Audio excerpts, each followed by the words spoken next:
Bueno, vamos a comenzar. Buenas noches para todos. Qué pena que estoy todavía admitiendo personas acá en el grupo, pero me permito presentarme. Mucho gusto para los que no me conocen, Enrique Cohen. Soy abogado y es un gusto para nosotros poder compartir con ustedes el tema de la prueba testimonial en juicio y del valor suasorio de la entrevista. Y es un tema muy tratado en la práctica, que tiene un universo de técnicas propias, pero poco estudiado a profundidad. Y por eso hoy queremos tratarlo para darle esa importancia, esa relevancia que se necesita. La academia se ha preocupado por tratar este tema álgido, complejo. ¿Por qué? ¿Qué fin queremos nosotros? Es fortalecer los cimientos del conocimiento. Eso es lo que queremos tener nosotros. Y para tener una mejor presentación. Y los dejo con el doctor Milton Giovanni Flores Villarreal, quien es un abogado con estudios a nivel de especialización en Derecho Probatorio, Derecho Procesal Penal, Magíster en Derecho Penal, con diferentes cursos nacionales e internacionales de derechos humanos con la Red Latinoamericana en Estudios e Investigaciones de Derecho y en la Universidad de Quevedo, en Ecuador. Tiene un diplomado en docencia universitaria y una vasta experiencia en el litigio. Con ustedes, doctor Milton Giovanni Flores, su auditorio. Buenas noches, gracias Enrique por la presentación, buenas noches a todos. Para mí es motivo de orgullo pues presentar a través de esta plataforma un tema muy importante, como lo ha señalado Enrique, pero más grato me es encontrarme con este grupo de amigos, independiente de los temas o de lo que querramos hacer a través de este ejercicio. Lo que nos es más grato en estos tiempos tan difíciles que estamos viviendo es poder reencontrarnos y poder volver a ver a muchos amigos. Veo aquí incluso amigos que en el pasado reciente no solamente fueron mis compañeros defensoriales, sino mis amigos, no solamente en Barranquilla, sino en otras ciudades, porque veo a personas que me son muy gratas, como el doctor Anselmo Mercado en Cartagena o el doctor Jaime Suárez de Cali. Un saludo muy fraternal para ellos y para todas las demás personas que en este momento se encuentran vinculadas a esta charla. Previo al análisis y no siendo indiferentes con los actuales tiempos y las actuales vicisitudes que vive nuestro ejercicio, nuestra práctica, de acuerdo a las cosas que vamos viendo, quisiera hacer una reflexión previa al tema que vamos a tocar de fondo, y esa reflexión tiene que ver que, bueno, más adelante, y creo que todos habrán hablado y escuchado con relación a ese tema, más adelante podremos ver cómo ha sucedido o lo que ha sucedido con la aprobación de la cadena perpetua a través del Congreso de la República. Para mi concepto muy particular, recordaba yo unas palabras de quien tuve el honor de conocer antes de su partida a este mundo, al profesor Manuel Salvador Grosso, cuando evocaba en un congreso hispanoamericano de criminología en el auditorio de la Universidad Santo Tomás en Bogotá en el año 2018, y presentaba, no por la obra que conocemos, sino en sus términos, hablaba de las miserias del derecho penal, y vemos cómo esas palabras hacen eco incluso en una conferencia que hace unos 2 o 3 sábados escuchaba a través de un grupo a los cuales pertenezco, que es el grupo de investigaciones criminológicas del Colegio de Abogados del Callao en la República del Perú. Y allí con los profesores Guido Crozzato y el profesor Zaffaroni, se llegaba a la conclusión de que se estaba llegando a los últimos días del derecho penal, porque no se estaba haciendo nada por hacer un derecho penal más humano, sino por que debía tratar de lograrse de hacer algo por lograr un derecho penal menos inhumano. Pero entonces, cuando vemos en nuestro país que se aprueban este tipo de leyes, vemos que esos esfuerzos por lograr lograr un derecho penal menos inhumano Realmente no sucede así. Es más, son más discursos de populismo punitivo y de criminología mediática que lo que en el fondo o realmente debería ser. Dicho esto, es importante entonces establecer ese título como lo estableció el doctor Cohen, el testimonio. Y para mí es muy importante porque es que resulta que nosotros casi siempre nos encasillamos y toda la vida hemos creído, incluso los que no son abogados, incluso los que no practican el derecho procesal penal o el derecho penal como nosotros, sino las personas del común, cuando ven películas en las cuales se tratan temas jurídicos, en las cuales nosotros vemos juicios, películas que el cine ha traído y que han tenido gran éxito siempre. La relevancia dentro de todos los juicios son los grandes debates dentro de la prueba testimonial, el interrogatorio, el contrainterrogatorio. Es como la adrenalina de esto, o sea, lo que nos inspira, lo que nos gusta, lo que nos lleva a creerle al derecho penal. Y por fuera y por dentro de ese tema del testimonio hay una cantidad de situaciones que se van presentando en nuestra práctica diaria que a veces no sabemos cómo sortear. Y muchos de los que están presentes saben que yo he venido trabajando temas de práctica de testimonio dentro del juicio oral, pero a su vez hemos venido tratando los temas de esas declaraciones previas que se dan a ese juicio oral, esas declaraciones previas, o como yo lo llamaría en los términos del Código de Procedimiento Penal, de esa recolección de información legalmente obtenida, como lo veremos más adelante, como pueden ser las entrevistas, los interrogatorios, declaraciones juradas que subsisten dentro del esquema procesal penal colombiano. Hay veces que se presentan vicisitudes al interior del juicio y que nosotros deberíamos ir analizando poco a poco. Marco, por favor, regálame la primera presentación.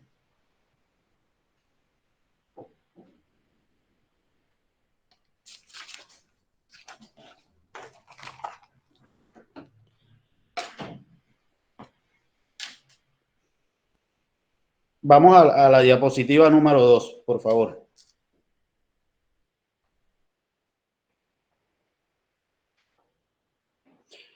Esta diapositiva número 2 es un texto que me gustó mucho porque esta disertación que voy a presentar a ustedes la voy a basar en 2 autos de reciente data expedidos por la Sala Penal de la Corte Suprema de Justicia de nuestra República Colombiana.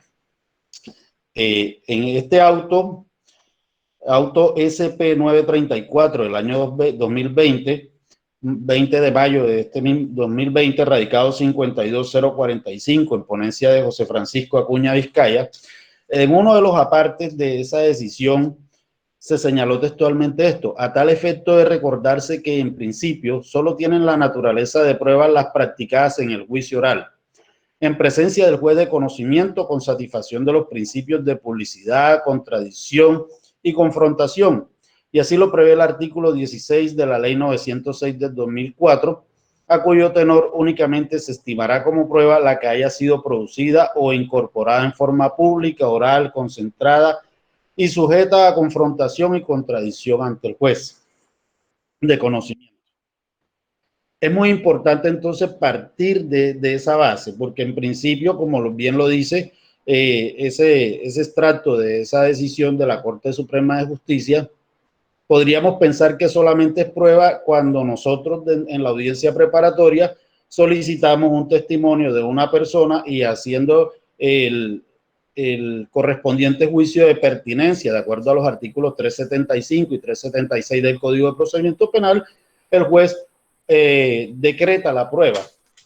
En esa prueba ya decretada, entonces nosotros creeríamos que simplemente estamos frente a la vicisitud del interrogatorio o el contrainterrogatorio. Pero suelen suceder varias situaciones. ¿Por qué? Porque entonces, como les decía ahorita, lo que me hace lo que me da importancia dentro de esta charla que tenemos en la tarde-noche de hoy es precisamente unas últimas decisiones de la Sala Penal de la Corte Suprema de Justicia que particularmente me llamó poderosamente la atención el auto SP 931 de 20 de mayo, es la misma fecha del anteriormente citado, 931 de 20 de mayo de 2020, dentro del radicado 55.406. En ponencia un recién nombrado magistrado de esa sala, Hugo Quintero Bernate, se trata en esta decisión un fiscal local, ejercía como fiscal local del municipio de San Vicente de Chucurí, en el departamento de Santander, fue incriminado por parte de la Fiscalía General de la Nación a partir de unas denuncias que recibió en su contra por el reato de acoso sexual, acoso del cual eran víctimas personas que tenían situaciones o procesos en su despacho como inasistencia alimentaria, entre otros. El tema fue que dentro de este juicio se presentaron unas vicisitudes y a la postre el fiscal fue condenado y por ende la defensa presentó el correspondiente recurso de apelación ante la Sala Penal de la Corte Suprema de Justicia. Esta decisión, a mi modo de ver, en mi modo crítico, pues, porque no les voy a decir, no se trata de hacer una presentación con lo que la decisión dice y que yo esté conforme con esto, sino abrir el debate conforme a lo que es mi apreciación personal en punto de esa decisión de la Sala Penal de la Corte Suprema de Justicia. Esa decisión tiene un punto neurálgico, la prueba de referencia y su carácter excepcional en la Ley 906 del 2004 y el análisis en concreto. A partir del contenido del artículo 437 de la Ley 906 de 2004, ojo, no perdamos nunca de vista que en principio estamos frente a la prueba directa del testimonio, pero aquí estamos haciéndole una excepción a ella y es cuando empezamos a mirar este tema. La prueba de referencia, como toda declaración realizada fuera de juicio oral y que es utilizada para probar o excluir uno o varios elementos del delito, el grado de intervención en el mismo, las circunstancias de atenuación o de agravación punitiva y la relación y la naturaleza y extensión del daño irrogado y cualquier otro aspecto sustancial objeto del debate cuando no sea posible practicarla en juicio. Entonces, básicamente aquí hay un punto que a mí me llama poderosamente la atención y es en lo que yo quiero llamar la atención de ustedes en la tarde-noche de hoy. En este caso en específico se hizo referencia, todos conocemos el contenido del artículo 438 del Código de Procedimiento Penal, que son esas situaciones excepcionales en las cuales es admisible una prueba de referencia. Pero me llama mucho la atención y me causa suspicacia y me gusta pues debatir con relación al tema, es cuando me voy al contenido del literal B, supremamente claro en principio dice ese literal B del artículo 438, ¿cuándo es admisible excepcionalmente la prueba de referencia? No está disponible el testigo porque fue objeto de un secuestro. No está disponible el testigo porque fue objeto de una desaparición forzada. Pero entonces viene hasta allí, todo estaría absolutamente claro. Obviamente, el testigo que tenía la fiscalía o el testigo que tenía la defensa iba a ser llevado a juicio, fue decretado su testimonio, pero ese testigo no estaba disponible físicamente. En principio hablemos del término físicamente porque más adelante vamos a utilizar otro término. Y la razón cuál es obvia, hombre, se demuestra que, vea, señor juez, esta persona fue secuestrada y está secuestrada desde hace tanto tiempo, es imposible que esta persona pueda comparecer a juicio y es una causal pues muy fácil de entender. Lo mismo sucedería con el tema de la desaparición forzada debidamente acreditada. Los problemas comienzan cuando en esa misma norma dice coma, causas similares. Y esa causa similar hay que empezar a decir que incluso ese estribillo fue declarado constitucionalmente exequible por parte de la Corte Constitucional en la decisión C-144 del año 2010.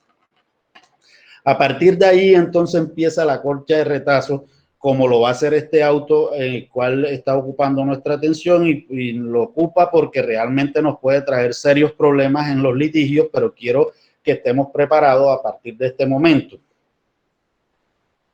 por lo reciente de este auto.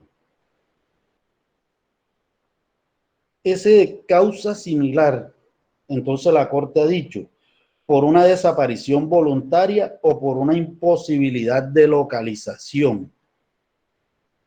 Desaparición voluntaria podría ser incluso, en gracia de discusión, una situación aceptada. Ojo, que estos ya no son términos de la definición legal, sino términos de definición jurisprudencial. La desaparición voluntaria puede ser que la persona se haya ido del país porque le salió un trabajo en Estados Unidos o en Europa o qué sé yo, y es imposible que físicamente pueda venir a declarar a juicio. Ahora, parece ser, y esto se me ocurre de momento, que de acuerdo a nuestro nuevo esquema de litigio estratégico virtual, esa causal de la desaparición voluntaria, pues ya no sería tan acertada aplicarla en estos momentos. Pero bueno, ese es otro tema, porque incluso ayer, haciendo un paréntesis, leía un auto de la Sala Penal de la Corte Suprema, que es de estos días recientes, que creo que es del 10 de junio, del también reciente magistrado doctor Fabio Ospitia, en el cual dice que no hay ninguna situación que pueda generar una nulidad porque se adelanten audiencias y específicamente audiencia de juicio oral en forma virtual. Que a través de la virtualidad se garantizan las garantías de inmediación, concentración, contradicción y confrontación. Entonces, que a modo de ver, y es un auto firmado por toda la sala de la Corte Suprema, porque incluso es un recurso de queja frente a un defensor que había presentado una nulidad. Al final, si me preguntan, les puedo colaborar con las referencias de las decisiones que vaya mencionando. Siguiendo en ese orden de ideas, entonces, y en ese puntico de los eventos similares, miren ustedes que en esta decisión, en este auto al cual nosotros estamos haciendo referencia, dice desaparición voluntaria del declarante o su imposibilidad de localización. La primera condición que se trate de eventos en los cuales el declarante no está disponible emerge de la teleología del precepto. Pues ya se vio que la voluntad de sus inspiradores fue la de permitir la admisión o la práctica de pruebas de referencia, solo en casos excepcionales de no disponibilidad del declarante y de no autorizarla en los demás eventos propuestos por el proyecto original, evento de disponibilidad del declarante y de pruebas ungidas por particulares circunstancias de confiabilidad. La única salvedad de las declaraciones contenidas en los registros de pasada memoria y los archivos históricos que quedó incluida. La segunda, que la indisponibilidad obedezca a casos de fuerza mayor. En caso de fuerza mayor, que el testigo no pueda concurrir, es fácil que se encuentre en una unidad de cuidados intensivos. Es una causal de fuerza mayor que es válidamente aceptable para justificar y nos activa automáticamente esa causal del literal B del artículo 438. Pero entonces hay aspectos que nosotros tenemos que ver con marcada relevancia con relación a este tema de la prueba de referencia, basándonos, teniendo siempre claro que la prueba de referencia a la cual nosotros nos estamos refiriendo, la que ocupa nuestra atención en este momento, es esa declaración del pasado, esa declaración previa al juicio oral, esa declaración antecedente al juicio que se dio en forma de entrevista, en forma de declaración jurada, en forma de interrogatorio, dependiendo del caso. Entonces, en cuanto a la incorporación de la prueba de referencia, hay unos elementos. Primero, lo que yo acabo de decir. Este elemento, como es previo al juicio oral, ¿qué es lo más lógico que suceda? Que haya sido objeto de un descubrimiento anterior y que se tenga claro quién será el testigo de acreditación de esa prueba de referencia en específico. Otro aspecto que hay que tener en cuenta con relación a esto: ¿dónde puedo yo aducir ese elemento? de prueba. Porque hay dos situaciones que hay que diferenciar. Aquí vamos a hablar de condiciones normales cuando ya sabemos en la audiencia preparatoria que existe una imposibilidad que el testigo concurra al juicio. Entonces, desde allí, en la audiencia preparatoria, ya yo debo decirle al juez, señor juez, el testigo fulano de tal, que es testigo directo de los hechos, puedo decir en este caso es la víctima, está en imposibilidad física de concurrir porque estamos dentro de la causal consagrada en el literal B del artículo 438.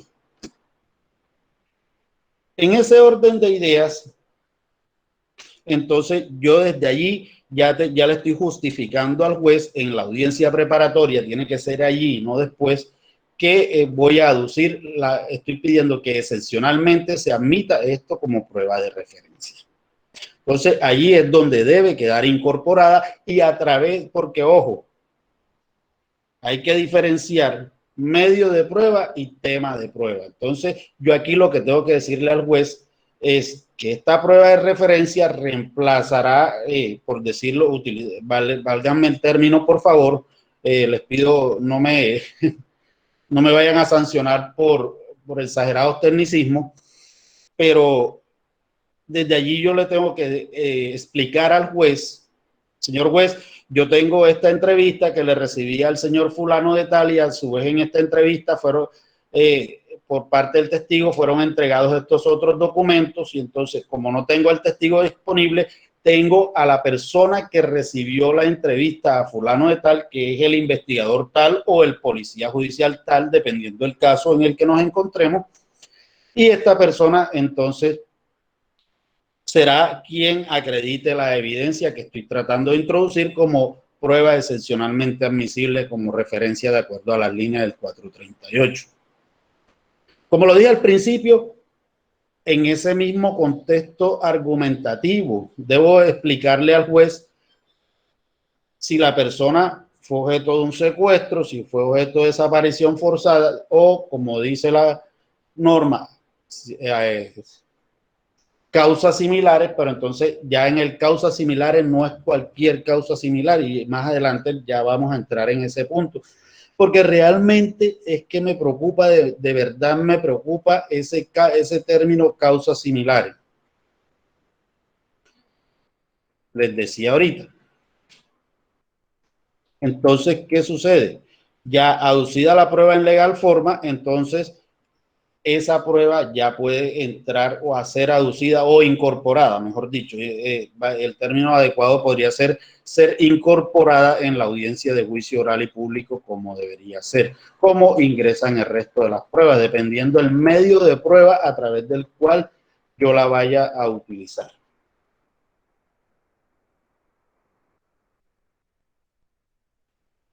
En este caso específico que estamos estudiando del auto SP931 del año 2020,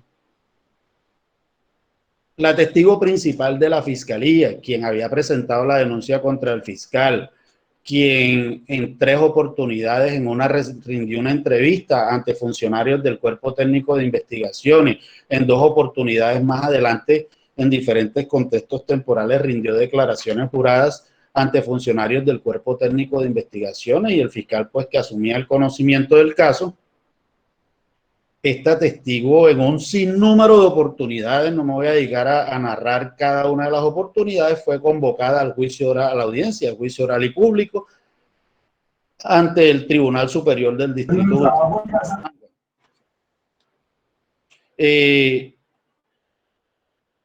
Ante el Tribunal Superior del Distrito Judicial de Bucaramanga. Pero esa persona nunca compareció en muchas veces la citaron, unas veces no contestó, otras veces decía que estaba trabajando, después dijo que se había mudado a la ciudad de Barranquilla, después dijo que sus hijos estaban de cumpleaños y que tenía que estar en el cumpleaños de sus hijos, después dijo que no tenía plata para los pasajes, el fiscal le ofreció dinero para que viajara a Bucaramanga a comparecer al juicio, dijo que no, que definitivamente no iba a viajar. Se destinaron todos los medios para que a través del Tribunal del Atlántico esta persona pudiera declarar en el juicio. Virtualmente se dispuso lo pertinente. Esto nunca compareció a esas invitaciones.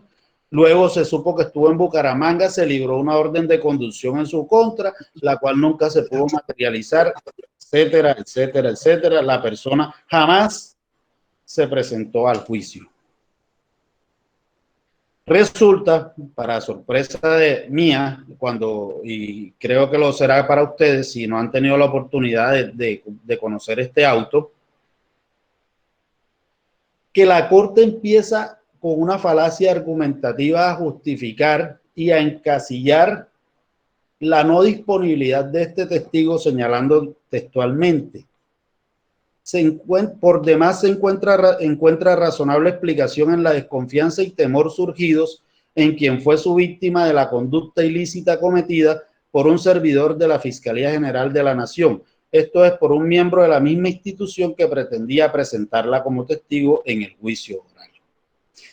Ya de allí vamos comenzando a ver cuán peligroso podría ser esa definición de efectos de causas similares. Y la Corte, miren cómo lo señala, dice: en efecto, tal como lo ha señalado la jurisprudencia de la Sala dentro del concepto de evento similar que contiene el precepto en cita, la situación del testigo no disponible, cuya construcción conceptual no se limita a casos de simple fuerza mayor o de causa exógena a la voluntad del testigo, sino que incluye a los actos voluntarios de éste para no estar disponible. En tal sentido, la disponibilidad del testigo no puede asociarse únicamente a la presencia física en el juicio oral, sino que aquí entonces en este auto se reitera, porque ya esto lo ha venido diciendo la Corte, y de hecho eso es una reproducción, como lo veremos más adelante, de la regla 806 de las reglas de evidencia de Puerto Rico. Pero bajo esa definición de causa similar que hace la Corte Suprema de Justicia, de un testigo no disponible, como la desaparición voluntaria, entendida en el contexto como por ejemplo el que yo explicaba anteriormente, o la imposibilidad de localizar a la persona, o sea, realmente se la tragó la tierra, no hubo forma de localizarla, pero ojo, estamos viendo que en este caso el testigo siempre fue localizable, siempre supimos dónde estuvo el testigo. Sin embargo, en este prohibido la Corte empieza a agregar motivos de fuerza mayor. Dice que no solamente de fuerza mayor, sino que empieza a agregar situaciones, pero que terminamos entendiendo nosotros entonces que si al testigo, y discúlpeme la expresión, no le da, o mejor, digámoslo como debe ser, deja a su libre albedrío la posibilidad de comparecer o no dentro de una burla al sistema judicial, dentro de una burla a la garantía del procesado que necesita, por expreso mandato del artículo 8 de la Convención Americana sobre los Derechos Humanos, ejercer la confrontación y la contradicción de la prueba de cargo que se le está aduciendo en su contra. No, o sea, se le cercena esa posibilidad. Y entonces, en este caso, ¿qué fue lo que maravillosamente sucedió?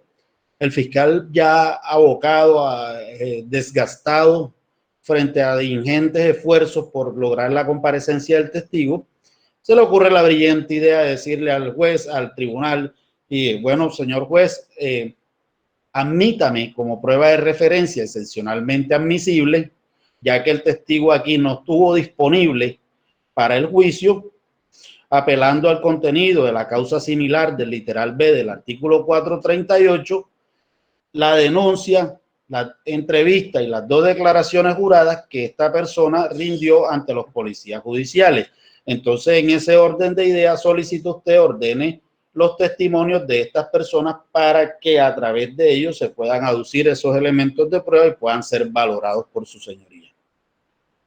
Independientemente del valor suasorio que finalmente el tribunal le dio a esto, y que a la postre fue ratificada dicha situación por la Sala Penal de la Corte Suprema de Justicia, Vemos entonces cuán peligrosas son este tipo de situaciones y que la Corte bautiza en desmedro de las garantías fundamentales de una persona, de un ser humano, porque entonces se le cercenó la posibilidad de confrontar, de contradecir la prueba e ingresó directamente la declaración previa como prueba de referencia excepcionalmente admisible, independientemente de lo que podamos señalar con relación al tema de la tarifa legal negativa que nos demanda la norma procesal penal. La Corte construye una nueva falacia a este respecto para respaldar su tesis y buscar unas causales adicionales de no disponibilidad del testigo y apela a las reglas de evidencia de Puerto Rico, que todos sabemos que dicen que nuestro sistema penal, para mí mixto con tendencia a lo acusatorio, deviene de una réplica de ese sistema procesal colonial americano.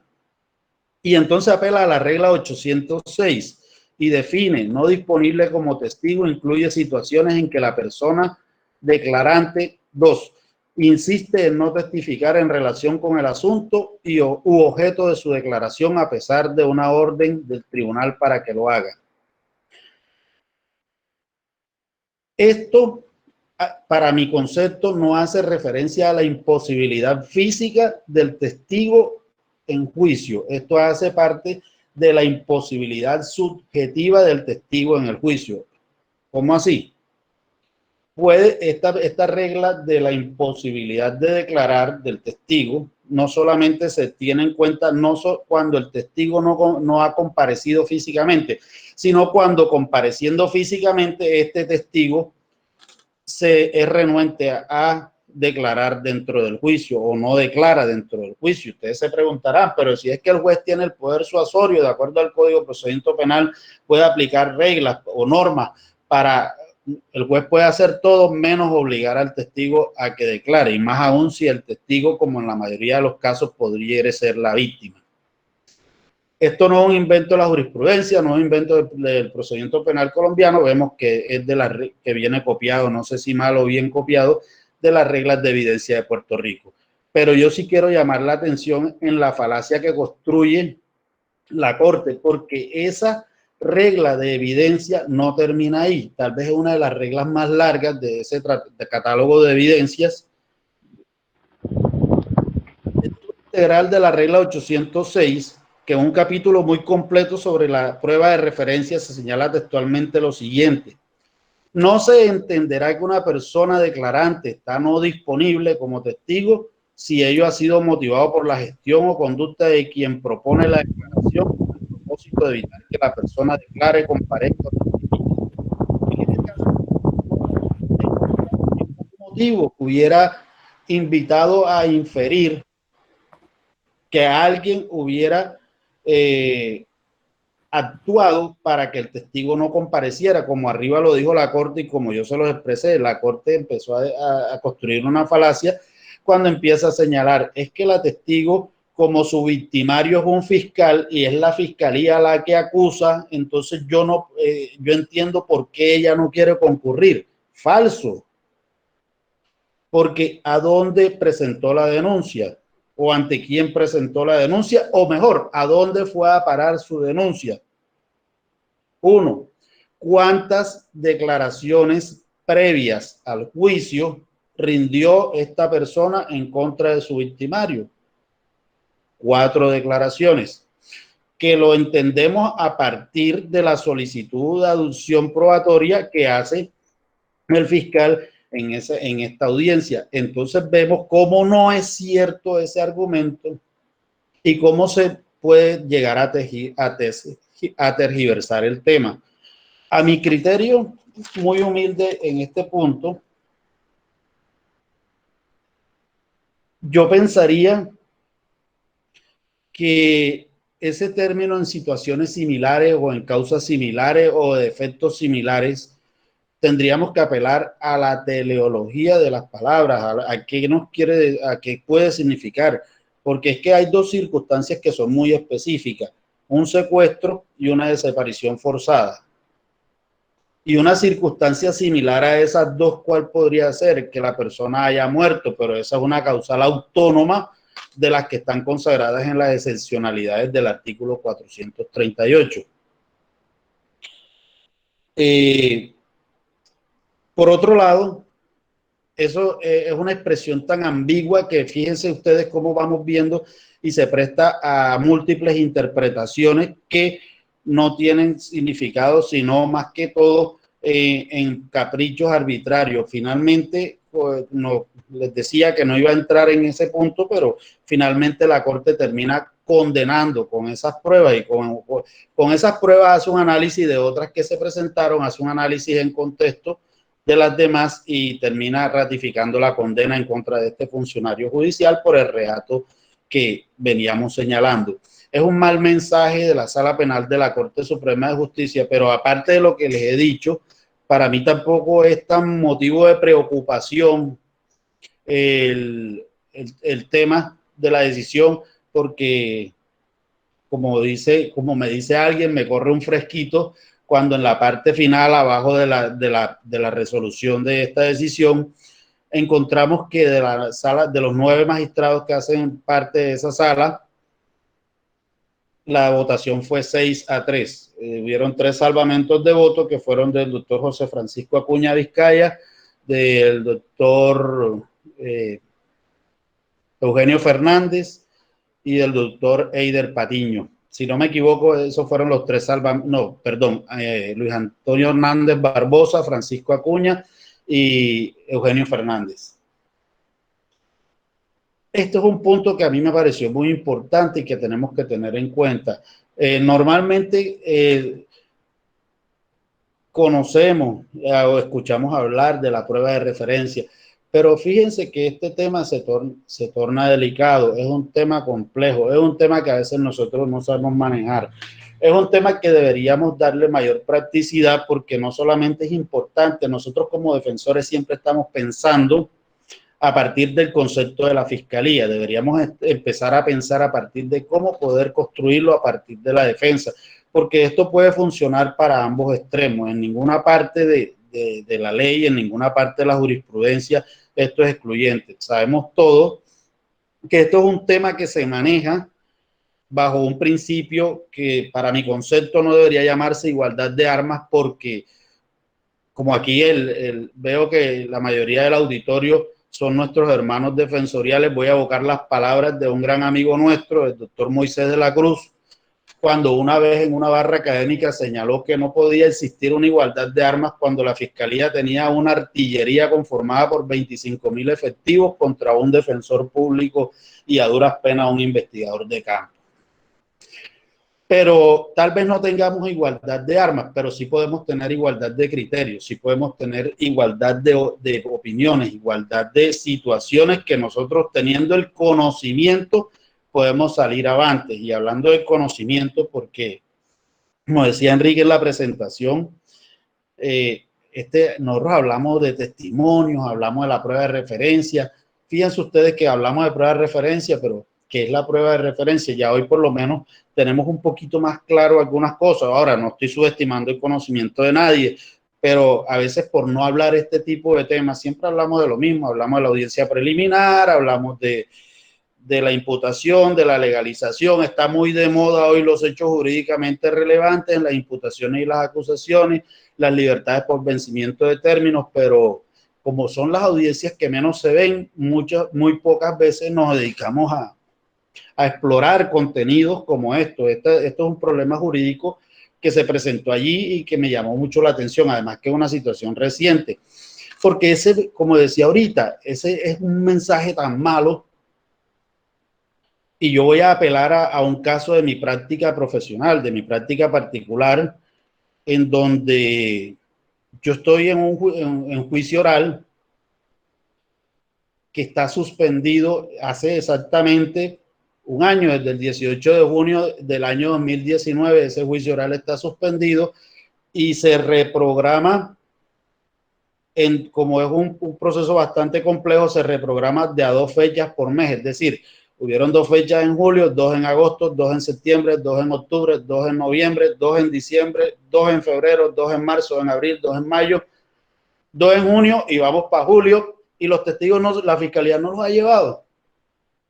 Y este auto es bastante peligroso porque un compañero de bancada me decía, ojo, que la fiscalía puede aducir que su testigo no está disponible y con esta decisión el juzgado puede admitir las declaraciones previas al juicio como prueba de referencia excepcionalmente admisible y se ve amparado por el tema de los asuntos similares del literal B del 438.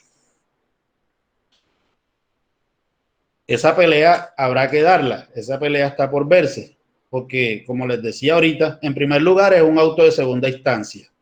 En segundo lugar, no es una posición pacífica de la Corte, a pesar que está la sala en pleno dentro de la decisión, es una posición 6-3, o sea, es relevante, no es unánime, no es lo mismo cuando tenemos una decisión en donde hay 9 votos de 9, pero en este caso de 9 votos solamente hay 6, y los 3 que están por fuera del debate en este momento, a excepción de la doctora Patricia Salazar, son los 3 antiguos de la sala y que tienen una serie de posiciones relevantes, particularmente porque, como lo vamos a acotar a continuación, no desviándonos del tema, pero tocando otra arista importante, porque a veces este tema de la prueba de referencia puede soler a confundirse con otro que vamos a explorar.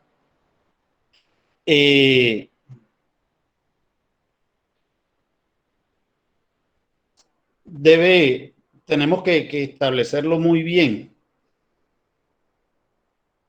Luis Antonio Hernández Barbosa, en su carrera en la Sala Penal de la Corte Suprema de Justicia, yo en muchas oportunidades me voy a referir mucho, o me refiero mucho en mis círculos de amigos, en los círculos sociales, sigo la línea jurisprudencial de este magistrado en este aspecto, porque tiene una línea muy marcada en todo lo que tiene que ver en el tema de la prueba de referencia, pero él se va a ese episodio excepcional, particular, especial, aparte, que está en el literal adicionado por la ley 1652 del año 2013 a este artículo 438, ese excepcional ingreso de la entrevista del NNA, presunta víctima de abusos sexuales.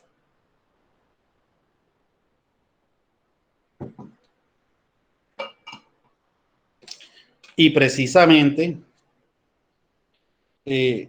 apelando a eso, entonces encontramos otro tema, hablando de este mismo de la prueba de referencia, pero encontramos una decisión que era la segunda de las cuales quería compartir hoy con ustedes, el auto SP 934, de idéntica fecha, 20 de mayo del año 2020, dentro del radicado 52045 en ponencia de José Francisco Acuña Vizcaya.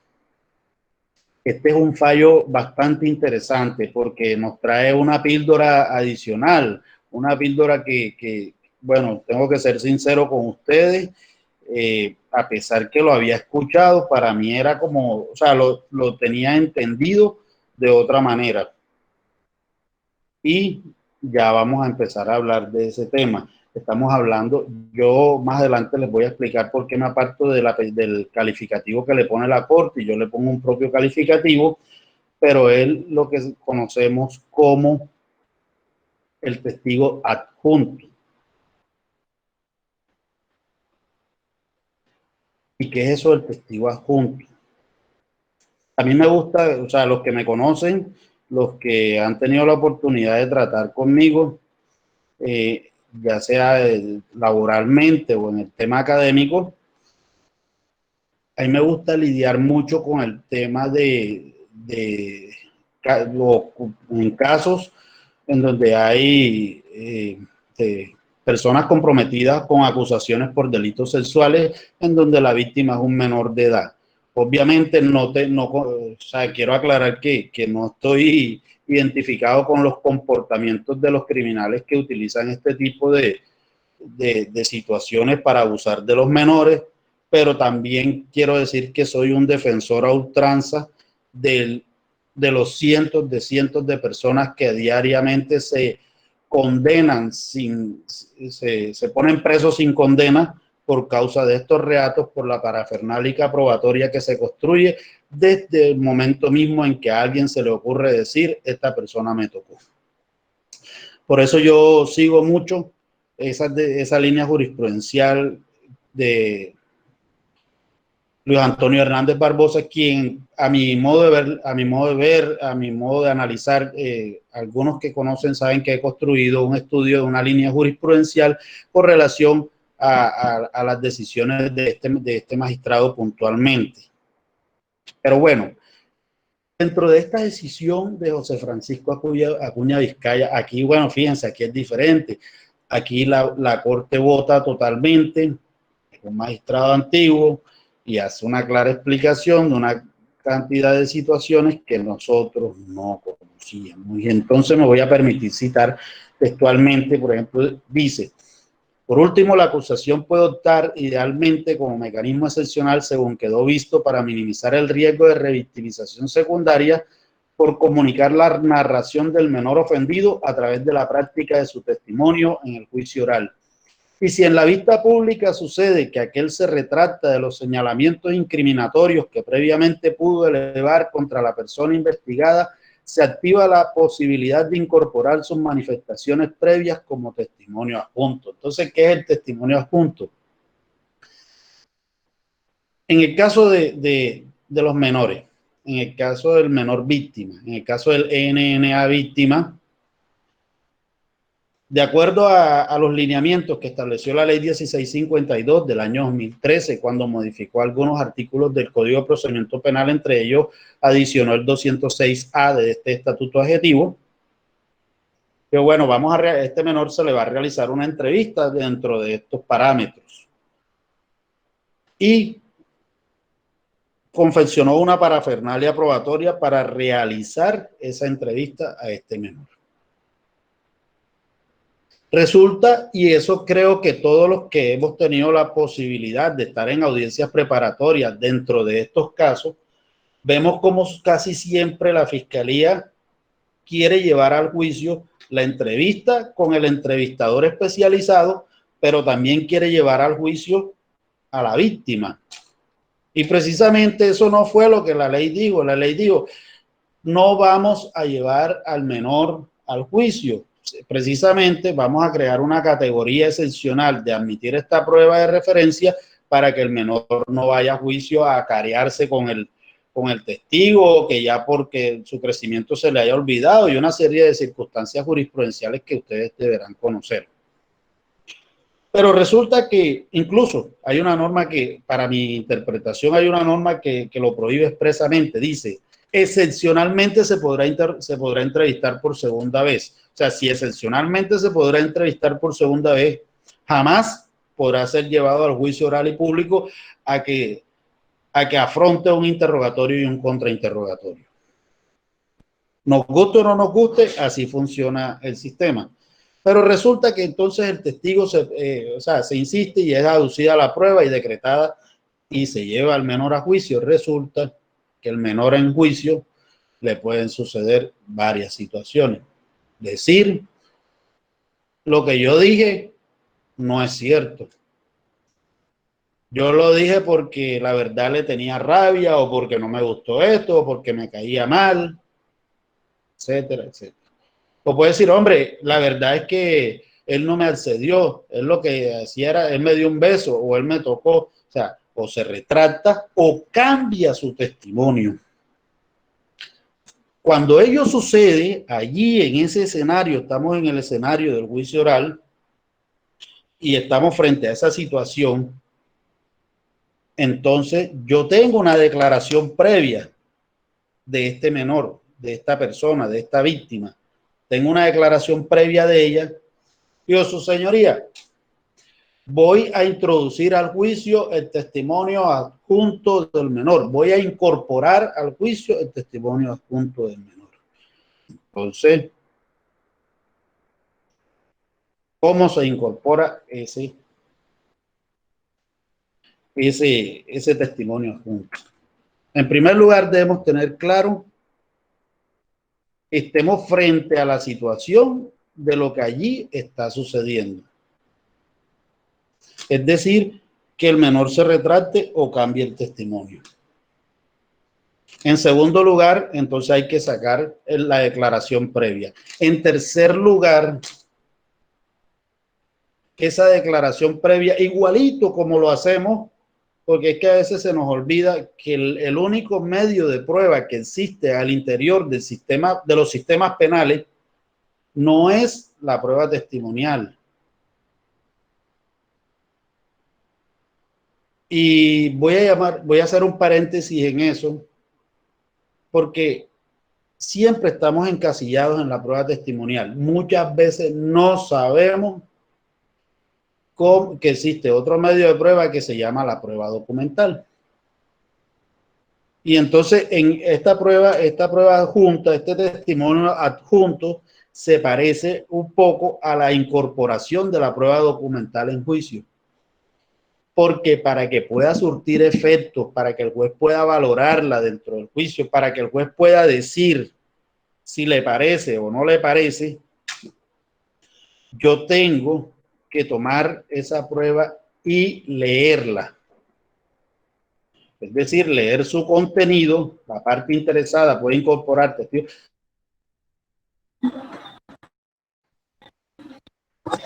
En este tiempo de pandemia, vemos cómo el sistema ha colapsado también. Vemos cómo hoy en una casa podrían estar habilitados 10 sistemas, 10 computadores, 3 computadores, 4 celulares, 5. Y eso tenemos que aprovecharlo. ¿En qué sentido? De esta pandemia, prepararnos, porque cambió el sistema, cambió el procedimiento, van a cambiar muchas cosas y es interesante y es oportuno tener las herramientas suficientes, necesarias para seguir adelante en la forma de los procesos. Doctor Milton, siga con su auditorio.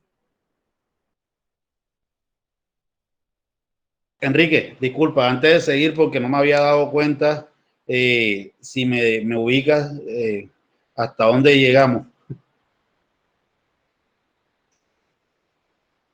Creo que estábamos hablando de la incorporación del testimonio adjunto.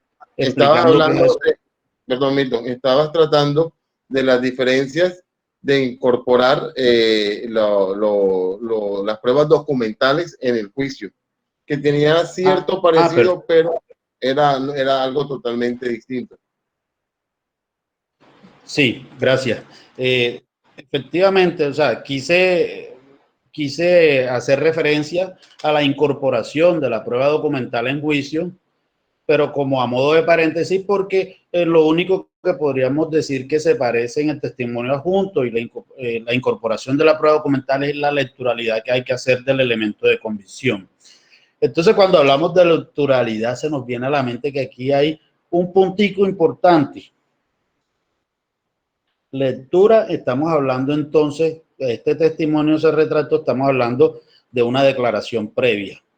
Estamos hablando de una entrevista, estamos hablando de un interrogatorio, estamos hablando de una declaración jurada, de una información legalmente obtenida. Esto es a modo de ejemplo. A partir de esta característica encontramos una diferencia entonces con la excepcional prueba de referencia tratada anteriormente cuando hablábamos de la decisión SP 931.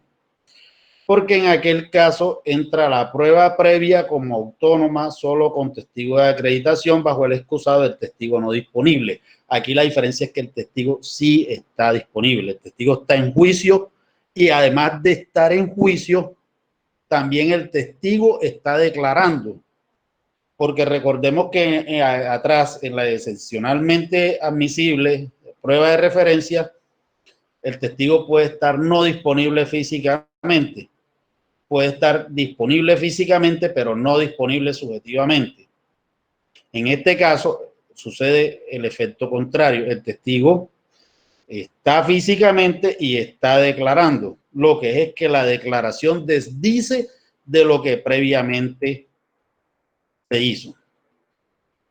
Entonces, fíjense que esto es un punto muy importante, o sea, realmente a veces, porque esto suele suceder, esto le puede pasar a cualquiera. En estos casos alguien, un defensor, compañero nuestro, amigo nuestro, me consultaba en uno de estos grupos que tenemos un caso similar en donde el testigo no compareció y el defensor erradamente creyó que al no comparecer el testigo, ya con eso pues tendría asegurado el éxito en el juicio. Eso es un error que no se puede cometer, y menos en delitos sexuales, porque ahí pueden suceder dos cosas.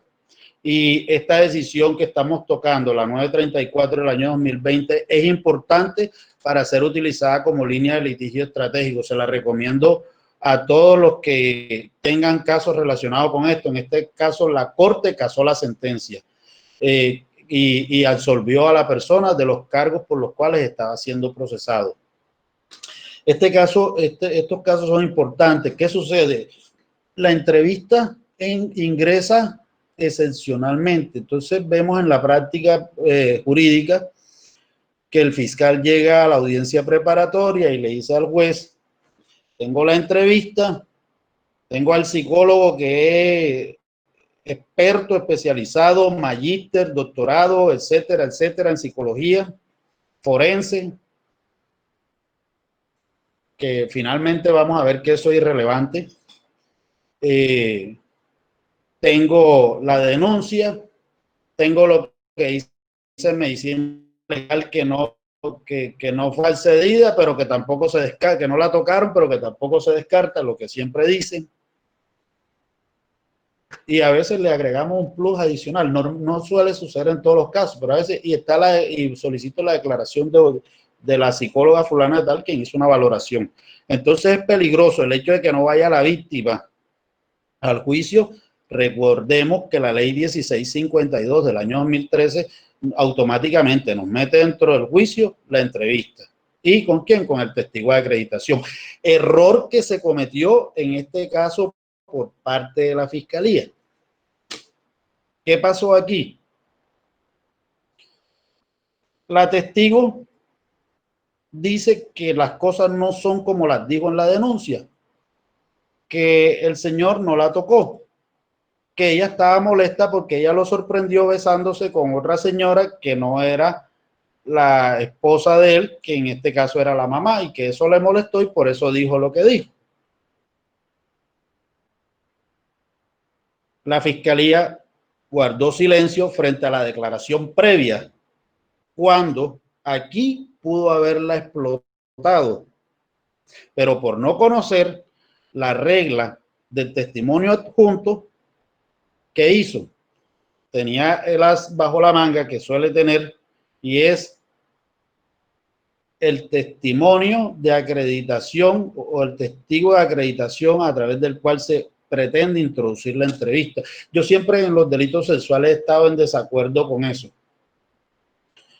La entrevista no se introduce, o sea, si vamos a juicio y el menor va a juicio y se pretende introducir la entrevista, el testigo de acreditación es el menor, y el testigo de acreditación no puede ser el policía judicial especializado, que así se llama, porque es lo que está haciendo es una entrevista dentro de una orden a policía judicial, independientemente de los cargos, de los logros académicos que tenga. No juega ningún papel importante dentro de esto, como lo hemos estudiado en otros asuntos.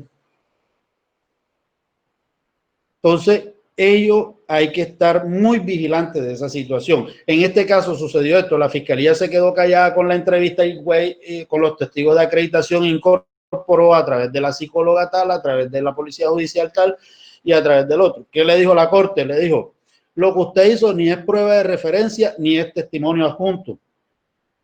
¿Por qué no es testimonio adjunto? Porque usted tenía el testigo ahí, y entonces con este testigo que se incorpora la declaración previa, no es con el policía judicial.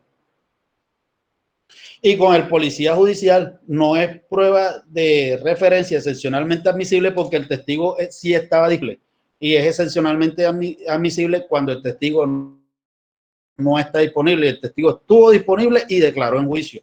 Entonces, aquí la fiscalía no hizo bien su tarea por desconocer las figuras, pero ojo, hablando de que a la fiscalía le fue mal y a la defensa le fue bien, pero puede suceder varios episodios en los cuales hay que estar muy vigilantes. ¿Por qué la forma de incorporar la prueba es a través de la lectura? Porque a partir de allí nace las garantías de confrontación y contradicción para la parte contra la cual se aduce. Entonces, yo como defensa, el testigo se retracta. La fiscalía incorpora la declaración previa. La fiscalía incorpora la declaración previa. Da lectura a esa declaración previa. Entonces, ya está convirtiendo al testimonio adjunto. Yo como defensa tengo que hacerle contradicción. ¿Y cuál es la fórmula más efectiva para hacer la contradicción? Porque el remedio también lo trae la Sala Penal de la Corte Suprema de Justicia. El juez va a tomar ambas evidencias, ambas pruebas, la prueba directa retractada, testimonial, y la prueba, el testimonio adjunto, y le va a aplicar una solución que en nuestra corriente adecuada de valoración probatoria se llama persuasión racional. Y esa persuasión racional no es otra cosa que aplicar reglas de sana crítica y de experiencia para darle valor suasorio a quien le creo.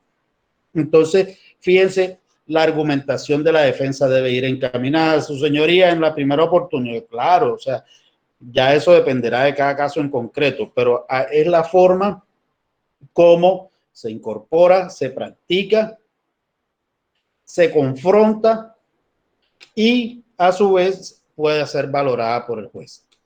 Para mí, en esta decisión surge un problema, porque puede ser el caso contrario. Puede resultar que el testigo se retracta o que el testigo dice otra cosa y entonces me surge lo siguiente, un problema jurídico. El problema jurídico que contradice la conclusión de la Corte, a mi juicio, pues, es que no se podría, en el escenario solamente se incorpora, se hace este tipo de incorporación para el testimonio adjunto dentro del interrogatorio en forma directa. Y miren, por ejemplo, utilizando este mismo caso, es posible que suceda lo contrario. La entrevista tiene unas situaciones que a mí como defensa me favorecen, pero la fiscalía o mi contraparte en el juicio, discúlpenme el término, envenena al testigo y el testigo viene y me aumenta. Contrario a la realidad, aumenta, porque es que no es solamente retractarse o contradecirse, sino desdecir de lo que yo había dicho inicialmente. Entonces, no, sí, además, no fueron 2 tiros, fueron 25 tiros y además de eso yo lo vi cuando corrió y de pronto inicialmente en la declaración no lo dijo. Entonces, ¿qué resulta de eso? Que habilidosamente la parte que tiene el interrogatorio directo, a pesar que observa una contradicción, no va a hacer uso de la incorporación de ese elemento.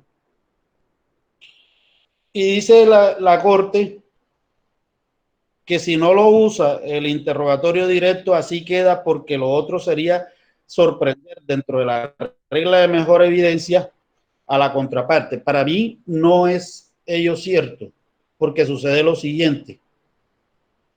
Vamos a retrotraer. Por eso aquí hemos insistido en que debemos siempre tener muy clara la audiencia más importante en donde uno gana o pierde el proceso de la audiencia preparatoria. Si existe un adecuado descubrimiento por parte de la Fiscalía en su momento procesal oportuno en la audiencia de formulación de acusación y un descubrimiento procesal oportuno por parte de la defensa en la audiencia preparatoria y las pruebas son decretadas y así quedan ejecutoriada la decisión que las ordena, no podemos venir a decir en el juicio que hay sorprendimiento bajo el contexto que estamos utilizando, porque ya o sea, si la parte no utiliza en el interrogatorio directo esa declaración previa, ese elemento de convicción tomado antes del juicio, no significa que yo no lo conozca, yo sí lo conozco.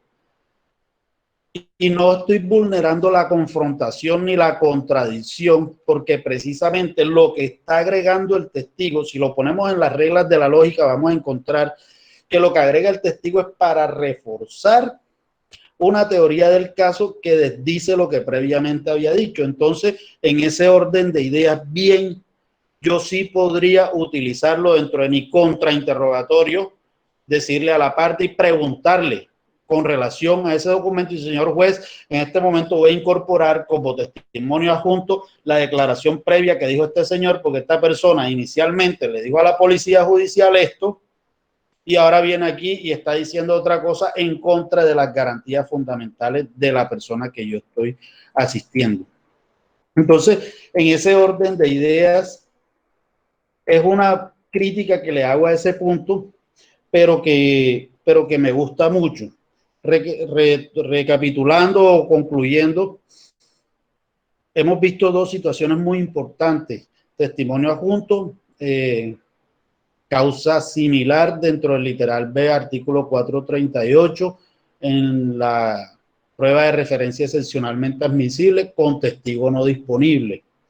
Miren todo este juego de palabras, estas dos decisiones, yo se las voy a compartir a Enrique para que Enrique le reproduzca a través de los grupos que tengan. Son muy importantes, utilícenlas, más esta última que estoy referenciando, pero además de ello, porque esta línea que sostiene José Francisco Acuña Vizcaya no es una línea nueva de la Sala Penal de la Corte Suprema de Justicia. Esta es una línea que viene referenciada en las decisiones SP 108 del año 2019 y SP 1525 del año 2018, ambas de Luis Antonio Hernández Barbosa, y la SP 4329 de 2019, si no me equivoco, esa es del doctor Barceló. Regálenme un segundito, por favor.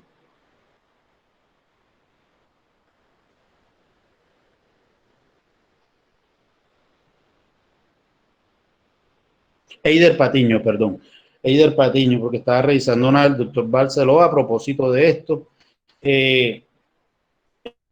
Como los extractos más importantes de decisiones que les puedo regalar a este respecto, que hacen un estudio muy profundo de la figura de la prueba de referencia, que de ahí podemos entrar a mirar situaciones con esta nueva figura que debemos explotar, que es el testimonio adjunto, y ponernos, porque incluso miren que hay garantías que pueden ser vulneradas, o sea, hay que ser muy previsivo con eso, porque este tipo de pruebas desdicen mucho de un sistema realmente acusatorio, porque se están vulnerando varias garantías. Se vulnera la garantía de la inmediación como principio, como lo señala el artículo 16 del Código de Procedimiento Penal.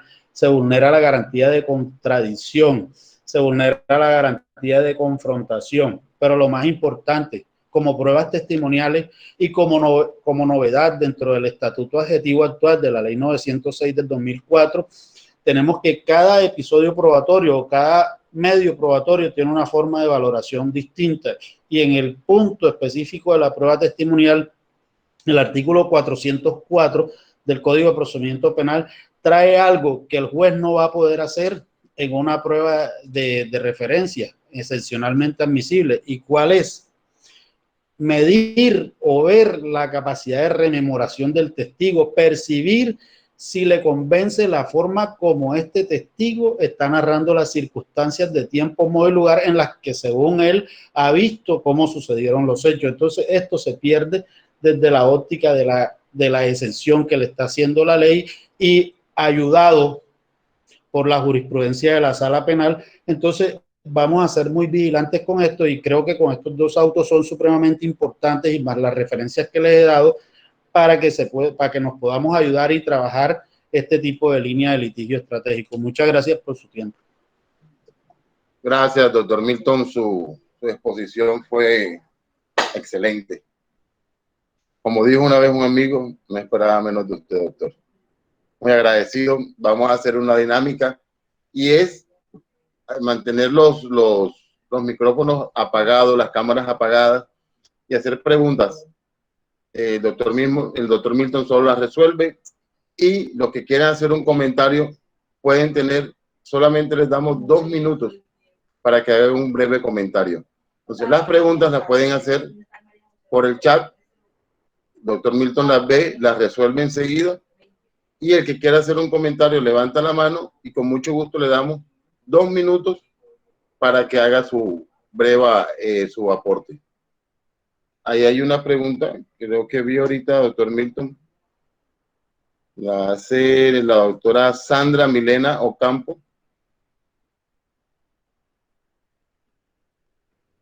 Sí, eso estaba mirando. Doctora Sandra, buenas noches, un placer saludarla. Qué bueno saber de usted, de Ibagué.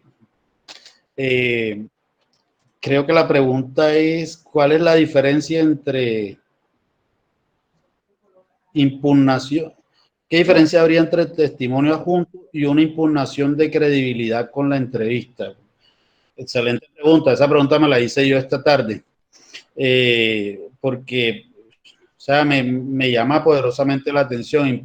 Yo puedo, el otro día, incluso a propósito, les voy a recomendar, no le hago publicidad, simplemente me gusta compartir, pues,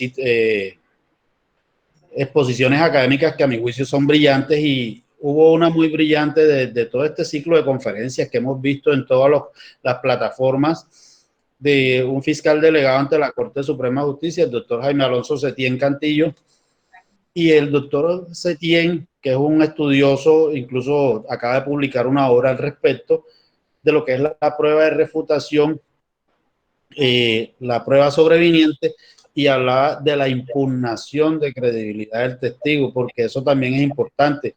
No solamente podríamos mirar el tema desde el testimonio adjunto, sino también, ojo, con el testigo de refutación, con la prueba de refutación en sentido específica, que también nace en el juicio oral, que también tiene la única finalidad de refutar el testimonio.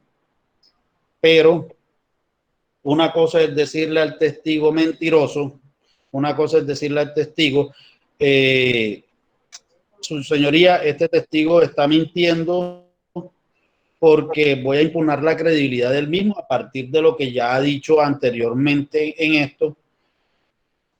Y otra cosa completamente diferente, como lo explica la jurisprudencia, es en el testimonio adjunto, en que yo voy a ingresar esa declaración previa como una prueba autónoma y le voy a poner al juez ambos medios de prueba para que el juez haga una valoración. No, además que le estoy diciendo mentiroso, le estoy diciendo, juez, cuando vaya usted a valorar el testimonio de esta persona, no lo valore porque mintió. Acá le estoy diciendo, juez, además de lo que acaba de decir este testigo, también valore esta prueba porque así debe ser y así lo ha establecido la jurisprudencia según lo hemos explicado en esta conferencia. Creo que además de preguntas, vi que el doctor Luis Hernández, a quien sí me gustaría escuchar, bueno, aquí estoy viendo a la doctora Doris, cómo se maneja la investigación que hace la Policía Judicial llevando una declaración jurada y reconocimiento fotográfico de fuente humana, pretendiendo presentarla como elemento material probatorio con el policía judicial.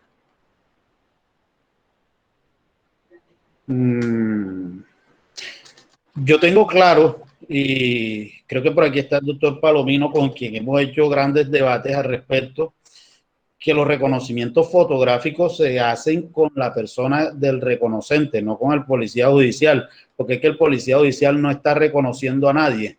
El policía judicial simplemente está haciendo la diligencia de ponerle al testigo una serie de fotografías para que diga a cuál reconoce como la persona que se pretende incriminar. Entonces, desde ese punto de vista, creería yo que ese elemento de prueba no puede ser presentado por parte del policía judicial. Lo igual sucede con la declaración jurada. se puede incorporar una prueba de referencia como prueba sobreviniente que aparezca después de la audiencia preparatoria. Imposible. La prueba sobreviniente no puede ser prueba de referencia. La prueba sobreviniente sobreviene, nace, llega en el momento que ya estamos en el juicio, ya pasaron las oportunidades procesales de adopción de pruebas. Recuerden siempre que cuando hablemos de prueba de referencia estamos hablando de prueba previa, de prueba realizada antes de un elemento de convicción antes de. Entonces, si es un elemento de convicción antes de, es un elemento que ya existe. Entonces, no podemos, y la prueba sobreviniente es la prueba que nace en el juicio. Entonces, no podríamos decir que vamos a incorporar una prueba de referencia ahora. Tal vez, y porque me gustó un término, hay un concepto, para mí es nuevo, no debo ser humilde y manifestar que no lo manejo muy bien, simplemente es por los diálogos, y me voy a robar no voy a hacer la propaganda al doctor Palomino, que podría existir una figura que es la figura del documento evocatorio, que ya eso es una tesis doctrinal que podríamos utilizar. O sea, no, un documento no fue aducido, no lo tuvimos en cuenta, no se presentó, pero lo tengo y es supremamente importante y podría cambiarle la historia al juicio. Y de señor juez, de acuerdo a lo que acaba de aducir este testigo, existe este documento evocatorio en el cual yo quiero que usted al momento de decidir recuerde que estas circunstancias especiales tuvieron lugar por esto y esto y esto.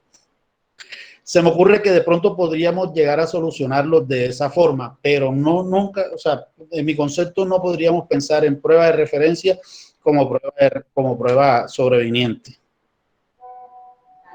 Y John Orozco, ¿qué hubo, mi hermano?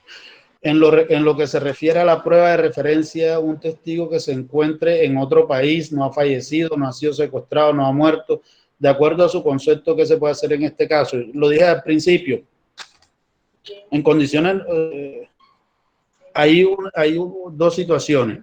La imposibilidad física tiene que darse por alguna circunstancia. No lo pongamos en otro país. El tipo puede estar muy enfermo o puede ser imposible localizarse. Se desapareció el mapa, nadie sabe dónde está, nadie conoce de su paradero. Pero de igual manera también podemos pensar en circunstancias como las actuales, nadie se desaparece. En circunstancias actuales, miren que nosotros creo que todos estamos haciendo el mismo ejercicio, estamos haciendo audiencias desde nuestras casas y con sujetos procesales y despachos judiciales de diferentes partes de la geografía nacional. Entonces, hoy día el proceso penal se ha vuelto dinámico en ese sentido. Tiende a desaparecer esa causal en ese sentido. Ahora bien, me pasó en un caso de defensoría en una oportunidad, pero con un procesado. Pero ya eso sería otro tema, porque al procesado le entra el tema de declaración de persona ausente y todo eso. John, creería que para concretar en tu respuesta, que se encuentre en otro país no es ninguna objeción para, incluso mira ese auto que nosotros estábamos citando, el 931 del 2020. La audiencia se estaba celebrando en Bucaramanga, el testigo estaba en Barranquilla. La sala penal del tribunal, habilitaron la virtualidad para que el testigo compareciera. Es que no tenemos que asustarnos con la virtualidad. A veces tenemos que salirnos un poquito de lo convencional, porque, por ejemplo, mira que el señor Salvatore Mancuso ha dado la cantidad de declaraciones que tú quieras desde los Estados Unidos a todos los procesos penales que llegan en su contra en Colombia, por citar un solo ejemplo. Y en el sistema procesal de justicia y paz, que tengo entendido, la mayoría de las actuaciones se realizan en forma virtual por presos privados de la libertad en la cárcel de no sé qué, con testigos en tal parte y las víctimas en otra parte. Entonces, en ese orden de ideas, creo que no es o sea, ya todo depende de lo argumentativo y estratégico, dependiendo de la conveniencia que tengas en la audiencia, en el momento procesal oportuno, si admites o si eres tú quien pretende demostrar esa situación. Doris, de la pregunta anterior, podemos decir que en preparatoria debemos solicitar el rechazo por falta de acreditación. Claro, ahí mismo, es que la preparatoria es el filtro, preparatoria, vamos a preparar el juicio, que no se nos escape nada. Su señoría, yo no le solicito a usted inadmita, sería el término adecuado, inadmita la declaración del policía judicial fulano de tal, porque es que la fiscalía ha llamado a declarar al señor fulano de tal, que fue quien hizo el reconocimiento fotográfico de mi cliente, y entonces en ese orden de ideas es a él a quien le corresponde y no al policía judicial, porque él no ha reconocido a ninguno. No ella. Tengo un caso en el cual... Sí. Doctor Milton, regáleme 2 minuticos para que el doctor Luis está pidiendo el uso de la palabra. Doctor Luis, tiene 2 minutos. Claro que sí, para mí es importante. Gracias, doctores. Buenas noches, doctor Milton. Mis felicitaciones, doctor Cohen. Veo que no han mencionado al doctor Geraldino. Veo que esta conferencia fue programada precisamente por la Federación Nacional de Defensores Públicos y hay que darle crédito al doctor Gerald. Doctor Milton, obviamente respetando los criterios y las posiciones individuales sobre los 2 últimos autos que se ha hecho comentarios, yo quiero reportar de pronto esa preocupación que le asiste, con todo el respeto, pero desde una óptica diferente. ¿Qué quiere decir esto? Que el término de testimonio adjunto no es nuevo, como usted mismo lo corroboró ahora cuando mencionó los radicados anteriores. Y obviamente lo que es nuevo es la situación que plantea la Corte, porque ahí sí confunde a los defensores. ¿En qué medida? En la medida en que nosotros veníamos con una tradición jurídica sobre la aplicación del artículo 403 en cuanto a poder impugnar credibilidad del testigo frente a las declaraciones anteriores. Entonces, si la Corte me plantea a mí que una entrevista, que es una declaración anterior al juicio, que no es prueba y que no se puede introducir como prueba, excepto bajo la situación excepcional de que sea para impugnar credibilidad, tal como lo enseñó la técnica de juicio oral, en la medida que tiene que leer la entrevista anterior, reconocer su firma, sentar las bases para hacerlo ver, no decirle al juez que está diciendo mentira, porque eso no se le puede decir al juez. Lo que al juez se le va a decir lo que él dijo en la declaración anterior. Y obviamente bajo esa premisa solicitar la introducción de esa entrevista. Razón que le asiste a usted por la preocupación, pero de pronto por una lectura que le estemos haciendo de una manera fatal.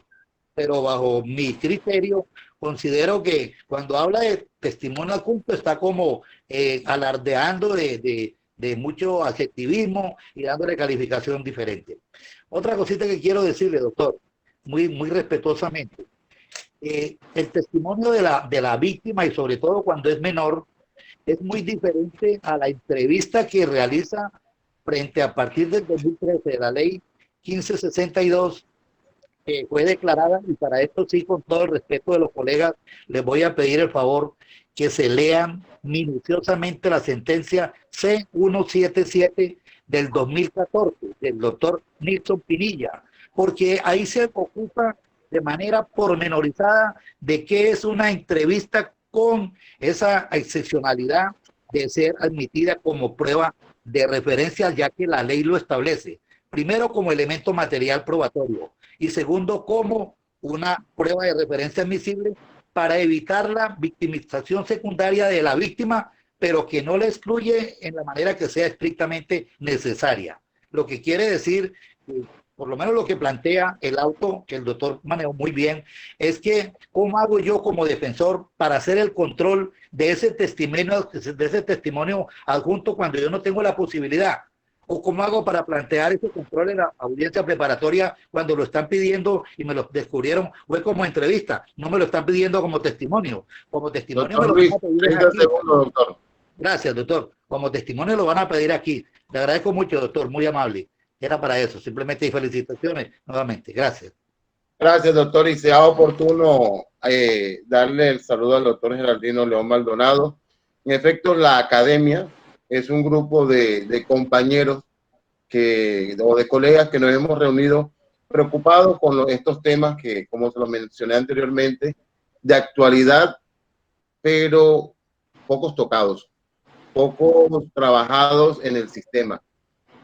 Y hemos hecho convenios con la Federación de Defensores Públicos para hacerle, estamos prestos para darle capacitaciones, estamos prestos para darle charlas y estudios que hemos desarrollado en la academia.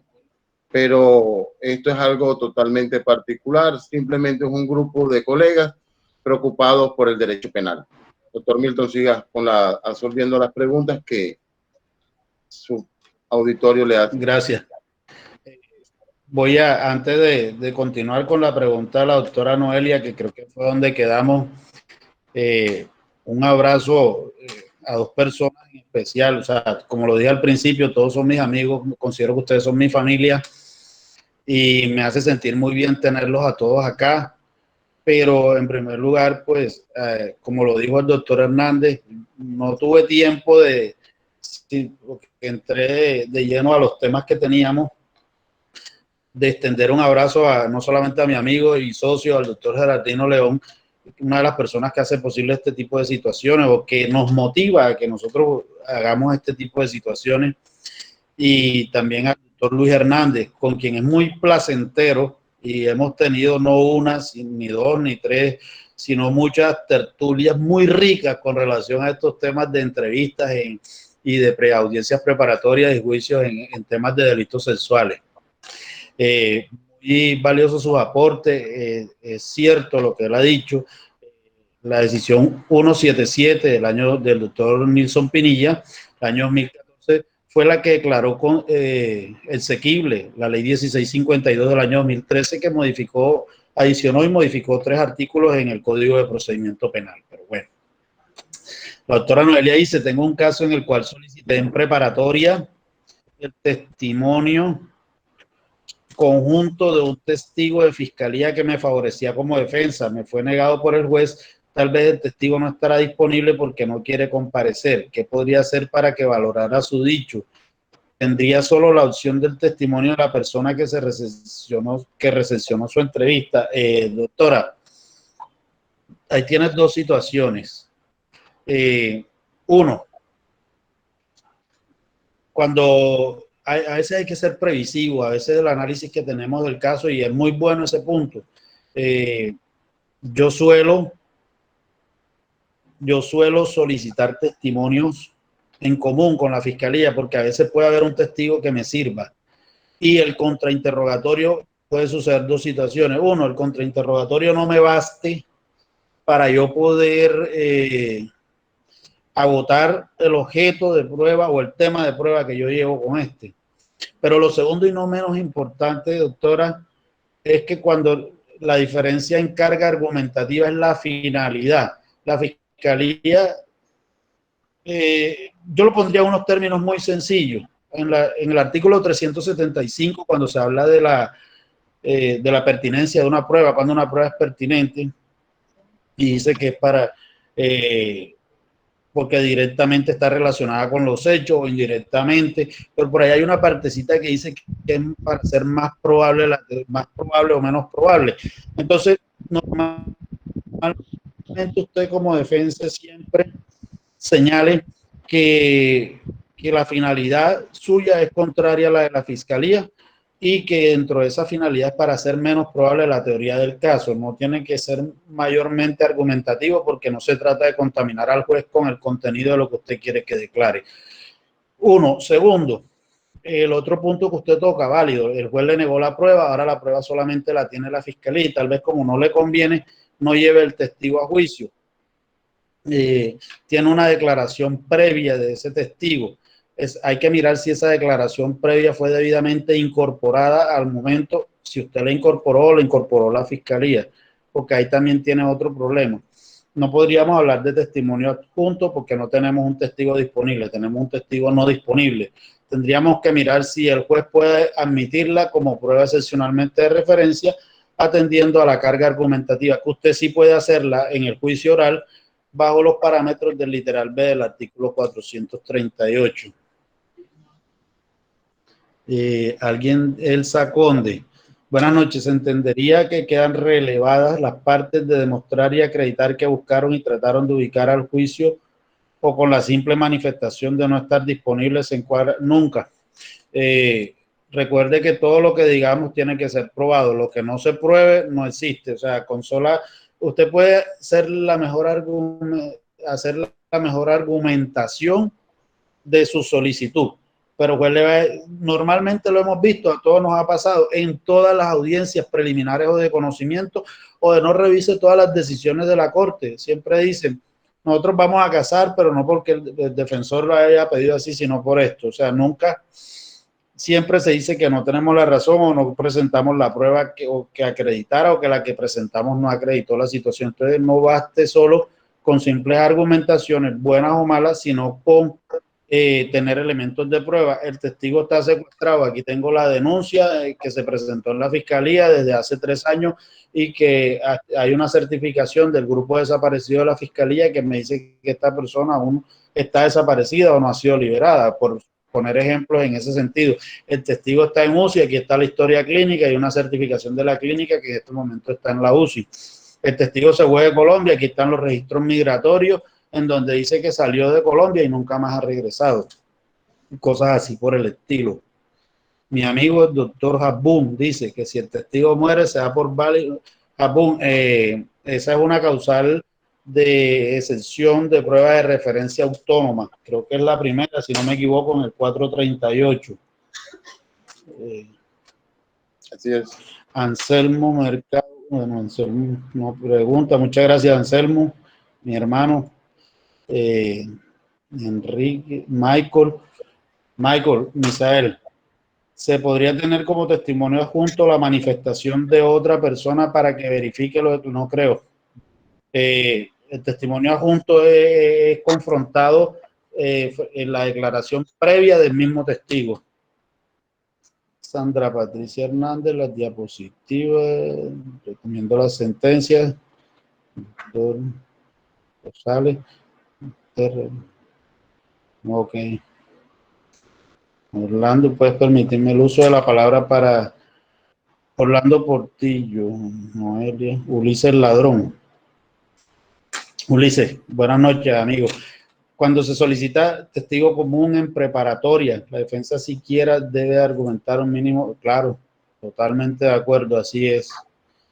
Pido el uso de la palabra. Bueno, Enrique, creo que hasta allí las preguntas. Sí, doctor Paternina, y creo que al doctor Orlando 2 minuticos que nos pidió el uso de la palabra para ser consecuente también con él, que hay oportunidades para todos. Doctor, tiene 2 minutos. Sí, muy buenas noches, doctor Enrique, doctor Milton. De verdad, encantado de escuchar tan maravillosa conferencia. Pues mi nombre es Orlando Portillo Urueña, soy actualmente el defensor público de minorías étnicas del Cauca. Saludar muy especialmente a mis compañeros del Tolima, defensores públicos. Y pues he solicitado el uso de la palabra en razón a la pregunta que hiciera, que si se podría incorporar una prueba de referencia como prueba sobreviniente. Pues es para hacer el aporte. Yo tuve esa situación particular y especial en el juzgado quinto penal del circuito de Ibagué, en un caso de hurto calificado, bueno, y demás, en concurso con porte ilegal de armas, de fuego de uso personal. A mí me dieron el poder una vez ya había culminado la audiencia preparatoria. La fiscalía había aportado una entrevista y la había descubierto pues en la audiencia preparatoria, y en la misma el mismo testigo decía una cosa muy diferente a lo que pues mi investigador particular había podido obtener como prueba posterior una entrevista que había rendido el mismo testigo. ¿Qué se hizo en esa oportunidad? Yo solicité, teniendo en cuenta el principio de igualdad de armas y demás, e incorporé, pues, la juez en esa época permitió que se incorporara por medio del nuevo investigador, se dio lectura y se tuvo como prueba de referencia en la, como igualmente utilizándola como prueba sobreviniente, en el entendido que la fiscalía también la había solicitado y pues la juez consideró que con el fin de equilibrar esa misma derecho que tiene la fiscalía con la defensa para poder controvertir la teoría del caso de la fiscalía, eso conllevó de que se profiriera un fallo absolutorio a favor de mi cliente. Para eso les solicitaba el uso de la palabra. Realmente a estas alturas todavía estoy sorprendido de esa posición de parte de la juez, me parece muy garantista, y pues me sucedió y quería pues comentarles el caso. Saludo muy especial también a la doctora Tatiana Mejía Trilleras, creo que está conectada también en este chat, a la doctora Sandro Campo, al doctor Anselmo, que alguna vez nos vimos por allá en Cartagena. Muchas bendiciones y muchas gracias, que esté muy bien. Gracias por la palabra. Gracias. Es grato para nosotros, para la academia, de verdad compartir estos temas. Pueden comunicarse con el doctor Milton, conmigo, con varios participantes que estamos acá. No quiero como que profundizar en ese tema y nos pueden sugerir temas que quisiera que expongamos, que debatiéramos. Podemos hacer mesas redondas, podemos hacer charlas, conversatorios, cualquier tipo de modalidad. Tenemos que aprovechar estos espacios y lo que la tecnología hoy nos permite, de verdad que es bastante, porque podemos llegar a cada casa, a cada lugar, por un celular, por una tablet, por un computador, y compartir estos temas que realmente nos interesan. Y es unos temas que son fundamentales porque no podemos dejar que esta pandemia nos debilite. Por el contrario, tenemos que fortalecer conocimientos, afianzarnos en esos conocimientos porque los procesos siguen, las audiencias se siguen dando y muchas personas se han tomado esto como unas vacaciones y no, esto es un tiempo para afilar el cuchillo, para afilar el machete, para prepararnos para esas audiencias, para representar bien a nuestros clientes. No, de esta manera cerramos Enrique, antes me gustaría... Antes de cerrar, pues no quiero ser descortés, me gustaría escuchar a mi gran amigo el doctor José Paternina, que pidió el uso de la palabra hace rato. Creo que compartió un radical pues de la doctora Patricia, hablando de líneas, la doctora Patricia Salazar y el doctor Antonio Hernández Barbosa tienen unas líneas muy parecidas. Lo que es que yo no soy muy seguidor de las líneas de Patricia Salazar, a pesar que son demasiado didácticas. El doctor cita 48951, 21 de febrero de 2018. Yo le recomendaría también 44056 de esta misma magistrada, 2015, sentencia Ito, en unos aspectos que merecerían otra charla más adelante, incluso de pronto no de este estilo, sino como a modo de panel, en donde me gustaría compartir con varios de ustedes, como el doctor Luis Hernández, el mismo doctor Paternina, el doctor Alfonso, y los que se apunten, porque esto no es de pocos, esto es de todos. Así es, doctor. Bueno, entonces, damos por terminado la conferencia de hoy. Doctor, muchas gracias. Muchas gracias a los que nos acompañaron para una próxima.